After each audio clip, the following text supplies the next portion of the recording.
O sea, Günter Grass ha dicho hace pocos meses, ¿me entiende? Y ha hablado de su relación con Alemania. Con el contexto donde se produce su literatura. Ergo tú no lo debes entender, a menos que hayas vivido en Alemania. Claro que no. ¿Por qué no lo voy a poder entender si para eso está el lenguaje? ¿Conoces Alemania muy bien o lees a Günter Grass en alemán? No, conozco, casualmente conozco Alemania, pero entonces tú eres la afortunada que puede leer a Günter Grass y que puedes entender a Günter Grass puesto que conoces Alemania. ¿Sí? Pedro, que no conoce Alemania, no lo puede entender. Pero las lenguas también son históricas, ¿o no? Las lenguas son históricas. Bueno, es que eso es una perogrullada. Es evidente que toda lengua tiene una historia. Sí, pero a partir de allí no se puede hacer ninguna discusión. ¿Tú qué piensas, Pedro? Estaba escuchando que en realidad es un temazo. Es un temazo, pero con respecto... No es un temazo. Es algo que ya está absolutamente gastado. Es que no sé si hay cosas tan gastadas. Los fines de todo... Es decir, esta discusión... ¿A qué nos puede llevar? Pero estaba pensando, por ejemplo, Roberto, en las lenguas... No necesariamente llegan a alguna parte, pues, Roberto, no sea claro, no nos lleva a ninguna parte. Oye, estaba pensando, pero Raquel estaba pensando también en las lenguas... No, pero en términos absolutos, digo, ¿a qué nos puede llevar esta discusión? Aclararnos el papel de una literatura nacional. No, yo, por ejemplo, estoy totalmente las producciones de lenguaje. ¿Por qué tú le otorgas ¿Pero qué quieres decir con producciones de lenguaje? Eso es lo que los textos, las escrituras, los discursos, que su materia es la lengua, pues. Todo eso a mí me huele iba a decir una mala palabra, déjame buscar un símil para esta mala palabra, a revolver la olla universitaria, ¿sabes? A discusiones universitarias que no llevan a ninguna parte. Además que son discusiones en el campo santo. Esto con la literatura viva no tiene ninguna relación, ¿sí? Es decir, si tú como lectora, para ti te ilumina la lectura de una obra X, tener todo este background y verlo bajo esta serie de prismas, está muy bien, ¿sí? Como si lo quieres leer desde la ataraxia. Lo que no puedes hacer, ¿sí?, es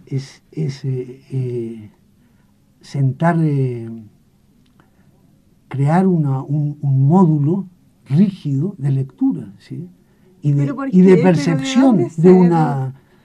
es lo que estás diciendo. No, yo entiendo eso, que estás diciendo eso. No puedes percibir, no puedes poner camisas de fuerzas a una literatura. La obra de un gran escritor jamás está ceñida a un país. ¿Tú qué crees? ¿Que a Neruda no lo entienden en España porque no es español?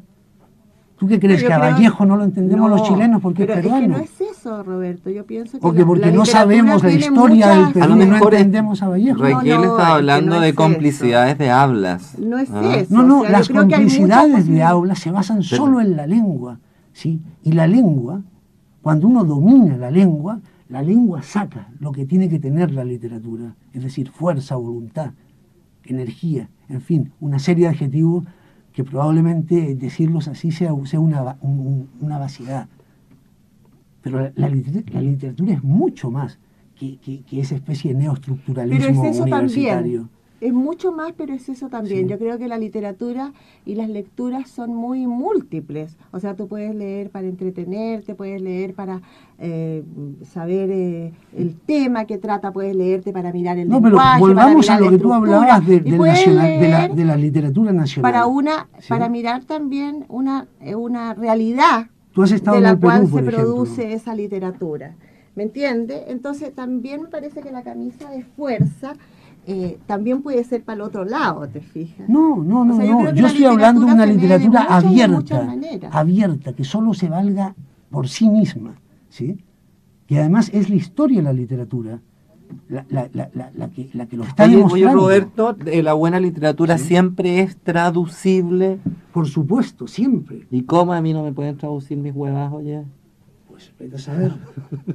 La buena literatura siempre es siempre se me traducible. está achacando que yo tengo tanto chilenismo. ¿No?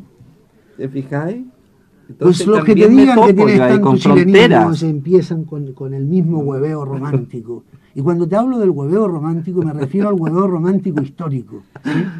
A la historia del romanticismo, el romanticismo alemán como escuela literaria y política, ¿sí?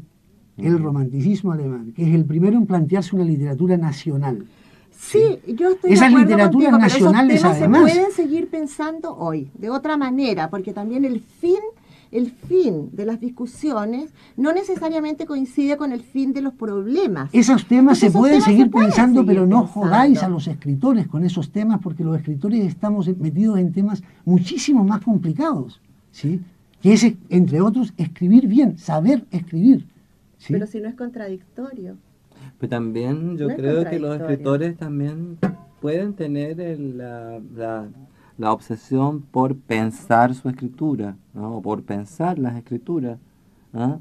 O sea, yo creo que no es ni uno ni lo otro, digamos, pero sí No podrían- es una condición sine qua non que un escritor piense su escritura. James Joyce jamás pensó su escritura, ¿sí? Al menos no hay nada material que nos demuestre que lo hizo. Franz Kafka tampoco, ¿sí? En sus cartas hay un elipsis constante acerca del fenómeno literario. Jamás piensa su escritura, ¿sí?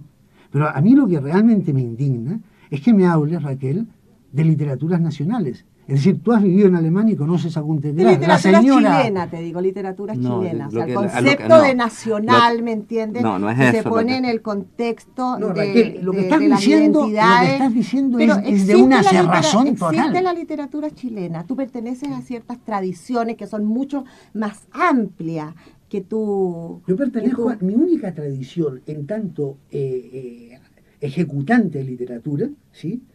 Es mi lengua. Es la única tradición que yo tengo. A ver, pero tú has hablado de la literatura chilena en estos días, te has referido a ciertos autores. Cuando hablo de la literatura chilena, generalmente se habla para entendernos, ¿sí? Pero como tal, es algo nimio. Yo hablo de la literatura argentina o de la literatura checoslovaca, checa, ya no es checoslovaca, ¿sí? Pero es solamente para entendernos. Tú, por supuesto, el ruso no lo conoces o también has vivido en Rusia, Raquel. Sí, claro. Joder, es que claro, tú eres una afortunada y una privilegiada. Tú puedes Una privilegiada del leer, régimen de Pinochet, pues por eso he tú vivido en puedes tantas leer partes. en muchas lenguas y tú puedes entender la literatura, ¿sí? La señora de la que hablaba Lemebel, que está haciendo la cazuela, esa se tiene que reducir a la literatura chilena, puesto que como no ha vivido fuera y no conoce otras lenguas, ya está. No pongas en mi boca eso que yo no lo he dicho. Es que lo que tú dices es 2 más 2, yo lo único que digo es 4. Interpreto lo que tú has dicho, tal cual. ¿Sí? Es que de allí a Porque llegar tú a estás una hablando situación de- reduccionista en la literatura, pero hay solo un paso, ¿eh? Solo un paso. No. No, porque yo la entiendo li- lo que Raquel de alguna manera quería Yo quiero decir. pensar Está- la relación de la escritura literaria, estética, con su contexto. Y eso no está terminada, esa discusión. No está terminada y es una discusión que se renueva permanentemente. Es una discusión de una esterilidad absoluta, ¿sí? La escritura, lo primero que debe dar es placer, ¿sí? ¿Y por qué no va a poder dar placer una escritura que tú la piensas desde una relación al contexto, Roberto? En el momento en que tú una escritura, en el acto de leerla, No para. la estás contextualizando, ¿sí? Ya el placer de la lectura empieza a esfumarse, pero ya mismo, ¿eh? Una literatura tiene que hablar tiene que crear en el lector cosas mucho más fuertes que empezar con esa pedantería de contextualizarla, además en su historia nacional. Anda ya, por Dios. Pero ni lo uno ni lo otro y todo a la vez. O sea, yo puedo leer de muchas maneras. Puedo leer solo para tener placer y entretenerme. Y puedo leer para pensar algo también, ¿por qué no? Pues entonces Si hay niveles de lectura. entonces ponte a leer teoría literaria o el derecho romano, joder, pero no leas literatura. Pues si la literatura también Sí. está en el derecho romano. Si la literatura también está en mucho más partes hoy día que solo en la literatura. No, Está en las paredes de las lo que calles, lleva a está en las teóricos crónicas, como está en tú la historia. es eso, es decir, simplemente a destrozar el canon literario, ¿sí? A decir todo es literatura para que finalmente nada sea literatura. Es decir, las rebajas, es llegar No. a las rebajas. No, es pensar la literatura. Pero ¿cómo Si vas a el- si pensar el tú la campo literatura si tú ¿por no qué haces no? literatura? ¿Por qué no? ¿Sí? O sea que solamente las ballenas pueden hablar de las ballenas. Yo no puedo pensar las ballenas porque no soy ballena. Pero O ¿por sea, qué la no literatura lees es un la campo de literatura? pensamiento. Si lo que a ti te construye como un escritor es la crítica, es la lectura. Si la crítica no A te mí habla, no existes. la crítica me construye como escritor. Obvio. Pero por Dios, qué pedantería más grande. ¿Sí? Es la pedantería de la impotencia. Es decir, tú lo escribes y crees que a mí, que sí que escribo, ¿sí? Me construye la crítica. Si la crítica no habla de ti, tú no existes. Es de una pedantería, pero bestial. ¿Sí? Pero así es, pues, Roberto.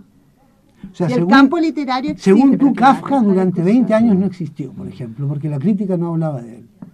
¿Sí? La lectura, Kafka como autor se construye en la medida que hay una lectura de su obra. Una lectura es muy distinta de una crítica. Yo hablo de la crítica como lectura, por lectura. supuesto, como lectura, no como clasificación. Yo hablo lectura es de una- la crítica como placer. Esa es la gran diferencia entre nosotros. ¿Sí? Para mí la lectura es placer. Si el pensamiento también puede ser placer, pensar un objeto también es placer. Depende. El pensamiento no? generalmente... Bueno, pero eso es otro tema. Bueno, estamos en Radio Tierra en el 130 del día la M, cuando son la 1 de la tarde con 54 minutos. Estamos en una acalorada discusión con Roberto Bolaño y Raquel Olea sobre el tema de la escritura. ¿Ah? Bueno, ha sido un gusto haber tenido a Roberto, ¿ah? A Roberto Bolaño. Usted lo conoce, usted lo ha visto en la televisión, ¿ah? Usted lo ha escuchado y ahora esperamos que también lo lea. Porque si bien es cierto, que era una pregunta que yo le tenía que hacer a Roberto, que también acá se usa comprar libros, pero no sé si leerlos, ¿no? Se usa, por ejemplo, es parte del arribismo chilense, tener sobre la mesa del living un libro de, qué sé yo, ¿no? De la Serrano, o pueden tener un libro tuyo ahora y hazte un libro mío, ¿no es cierto? Para decir, Según en qué casa, qué libro. según en qué casa, qué libro, y tiene que combinar con el tapiz de los muebles y toda esa cosa. Entonces también es interesante pensar si realmente leen los chilenos. Raquel, ¿qué piensas tú? No sé si hay índices de lectura en Chile. Si nos medimos por las ventas, pareciera que los chilenos son bastante cambiantes en sus gustos de lectura. Pasamos de la novela al Pasamos de la ensayo. novela al ensayo, Ah. al libro de ayuda. Mm. Y me parece que en este momento Ujú. se está leyendo más este ensayo periodístico, historiografía periodística, Ujú. que narrativa, ¿no? En este momento parece que sí. Y en relación a qué dices tú eso, ¿a qué viene esta En vuelta? relación a un par de años atrás, Ujú. hubo en un momento una apertura hacia a la lectura de narrativa chilena, con perdón de Roberto Bolaño, Espérate. porque No, si es que yo no tengo nada que ver la nueva con- narrativa abrió, ¿no es cierto?, la llamada nueva narrativa, que fue un proyecto editorial, comercial, abrió el interés por la literatura chilena. Pero en este momento pareciera que ese interés se ha desplazado empezó con el libro de Tomás Mulián, ¿no? Con el al ensayo crítico, Al Jocelyn ensayo Holt, crítico, etcétera. claro. Sí. Bueno, ha sido un gusto haber tenido a Raquel Olea y a Roberto Bolaño acá en esta radio, ¿ah? En este proyecto de radio en realidad. Y qué bueno también, ¿ah? Que a esta hora usted haya escuchado este diálogo cultural, ¿no es cierto? Bueno, quedan muchas preguntas y qué bueno que queden preguntas, ¿ah? Porque las respuestas las dará usted en su casa, ¿ah? Y bueno, esperamos estar nuevamente con ustedes a esta o a otra hora conversando con gente tan importante y tan interesante